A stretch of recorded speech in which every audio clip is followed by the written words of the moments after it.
নমস্কার প্রিয় দর্শক বন্ধু, একগুচ্ছ দাবি নিয়ে শিক্ষা দপ্তরে স্মারকলিপি দিলেন স্কুলের প্রধান শিক্ষকরা। আসুন ভিডিওর মাধ্যমে আমরা দেখে নেব যে কী কী বিষয় নিয়ে দাবি। তার আগে আপনারা অবশ্যই আমার চ্যানেলটি সাবস্ক্রাইব করবেন এবং সবার আগে ভিডিও নোটিফিকেশান পাওয়ার জন্য সামনে যে বেল আইকন আছে সেখানে প্রেস করে নোটিফিকেশান অল করে রাখবেন এবং ভিডিওর সাথে লাইক কমেন্ট শেয়ার করবেন। তাহলে দেখুন এই নিয়ে পত্রিকাতে কী লিখেছে। প্রধান শিক্ষকদের স্মারকলিপি। ওয়েস্ট বেঙ্গল হেলথ স্কিমে আওতায় আনাসহ একগুচ্ছ দাবিতে বুধবার শিক্ষা দপ্তরের স্মারকলিপি দিলেন স্কুলের প্রধান শিক্ষকরা। স্কুলের শিক্ষকরা ওয়েস্ট বেঙ্গল হেলথ স্কিমের সুবিধা পান না।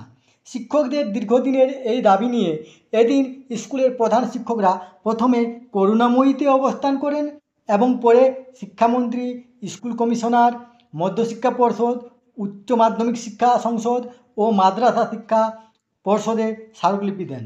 এই তথ্যটি আপনাদের সাথে শেয়ার করলাম। সুস্থ থাকবেন, ভালো থাকবেন, ধন্যবাদ।